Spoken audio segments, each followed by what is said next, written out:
वालेकुम सामीन, welcome to my channel voice of Mona. हमारी आज की स्टोरी का नाम है मकाफाते अमल। किंजा शाजिब के घर ब्याह कर आई तो शाजिब अपनी मेहनत से सब कुछ बना चुका था। किंजा की हर ख्वाहिश को पूरा करता। उसने आते ही शाजिब को कंट्रोल कर लिया था। वो जैसे कहती वो वैसे ही करता। वो शाजिब को अपने बहन भाइयों से मिलने नहीं देती थी।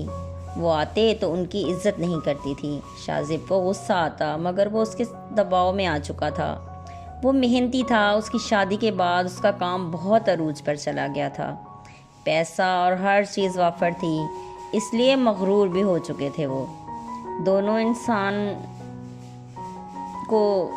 नहीं समझते थे।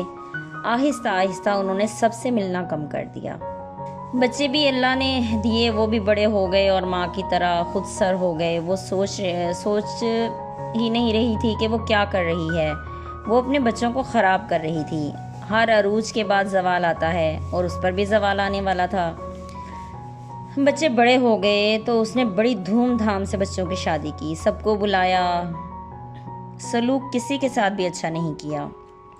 उसे दौलत का बेइंतहा खुमार था। बच्चों की शादियां हो गईं। फिर एक दिन अचानक शाजिब को हार्ट अटैक हो गया। वो चल बसा। शाजिब के बहन भाई आए, दफनाने के बाद चले गए। दोबारा उनको ना बुलाया गया और ना ही किंजा कभी उनके यहाँ मिलने गई। अब किंजा के बच्चों ने मनमानी शुरू कर दी थी। किंजा को नज़र आ गया कि अब सब गलत होने वाला है, मगर जो उसने बोया था वो काटना तो था। फिर घर में झगड़े होने लगे। एक दिन किंजा को उसके बेटों ने ऊपर वाली मंजिल पर एक कमरे में बंद कर दिया। उसे नींद की गोलियां खिलाने लगे। काफ़ी अरसा वहाँ बंद रखा, सब कुछ अपने नाम करवाकर फिर उसे छोड़ा।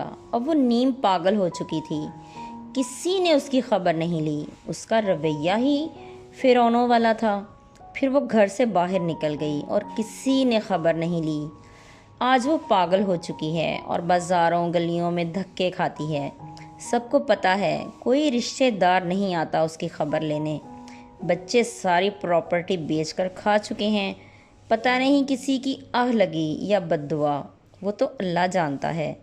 तिनका तिनका करके बनाया था सब कुछ, सब उजड़ गया, सब ख़त्म हो गया, सब बिखर गए। किंजा किसी को शाजिब से मिलने नहीं देती थी। आज उसे मिलने के लिए कोई नहीं आता। इसी का नाम मकाफाते अमल है और इसी दुनिया में भुगत के जाना होगा, और अगली सज़ा का तो अल्लाह को पता है। जीते रहिए, खुश रहिए। मिलते हैं अगली कहानी के साथ।